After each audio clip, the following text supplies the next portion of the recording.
ప్రభుత్వంలో ఒక లెక్కలు తీసింది. ఆ లెక్క ప్రకారము 512 టీఎంసీలు ఆంధ్రప్రదేశ్కు సంబంధించిన ప్రాజెక్టులకు, తెలంగాణలో నిర్వహించబడుతున్న ప్రాజెక్టులకు 299 టీఎంసీలు. ఈ లెక్క ప్రకారం వారు ఒక లెక్క తీసిండ్రు 2013లో. అంటే 34% తెలంగాణకి, 66% ఆంధ్రప్రదేశ్కి. తెలంగాణ రాష్ట్రం ఏర్పడిన తర్వాత కేంద్ర ప్రభుత్వం ఏర్పాటు చేసిన లేదా జరిగిన చర్చలలో పాల్గొన్న చంద్రశేఖరరావు గారు, హరీష్ రావు గారు ఈ 34, 66% మేము పంచుకుంటామని చెప్పి ఒప్పందం చేసుకున్నారు. మొదట 1 సంవత్సరం కోసం చేసుకుంటున్నామన్నారు. 2వ సంవత్సరం పోయి మరొక సంవత్సరానికి పొడిగించారు. 3వ సంవత్సరం పోయి మరొకసారి పొడిగించారు. ఇక 2020లో పోయి చంద్రశేఖరరావు గారు అసలే ఓపిక లేని మనిషి, పెద్దల కేశవరావు గారికి బాగా తెలుసు. ఎవడొస్తా ఊకే మళ్ళీసారి ఇక మళ్ళీ వచ్చేదే లేదు.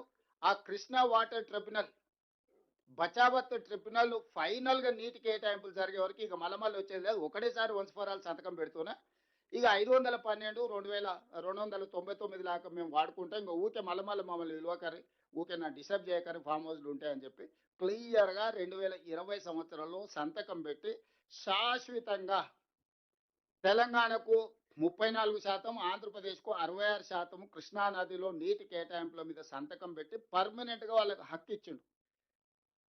దీనివల్ల ఈరోజు మీరందరూ గుర్తించాల్సింది, ఈ బచావత్ ట్రిబ్యునల్ ఎప్పుడు వేసిండ్రు అనుకుంటున్నారు? 2004 వేసిండ్రు. 21 సంవత్సరాలైంది ఈ రోజుకు లెక్కేస్తే.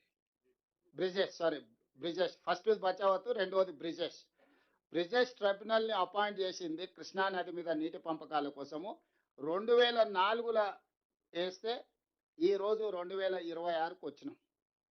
21 సంవత్సరాలైనా ఈ నీళ్ల మీద జడ్జిమెంట్ రాలే. ఇంకా ఎన్నేళ్ళకు వస్తుందో దానికి లెక్కలేదు.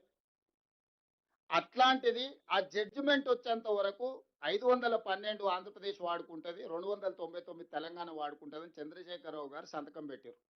ఇది ఆంధ్రప్రదేశ్కు అలసైంది, అవకాశం వచ్చింది. ఈ ప్రకారంగా వాడుకోవడానికి అన్ని ప్రాజెక్టులు పూర్తి చేసుకోవడం కోసం వాళ్ళు బచావత్ ట్రిబ్యునల్ని ముందుకు పోనిస్తలేరు. డేట్ల మీద డేట్లు వేసుకుంటా సంవత్సరానికి 5-6 హియరింగ్స్ కూడా జరగకుండా వాళ్ళు వాయిదాలు వేసుకుంటూ పోతారు. ఎందుకంటే వాళ్ళకి క్లియర్గా ఒక లడ్డు దొరికింది.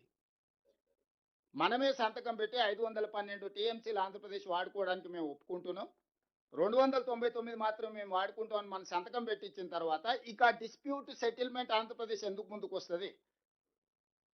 ఈరోజు బచావత్ ట్రిబ్యునల్ ముందల మన వాదన ఏంది? చంద్రశేఖరరావు బ్రిజేష్ ట్రిబ్యునల్ ముందల మన వాదన ఏంది?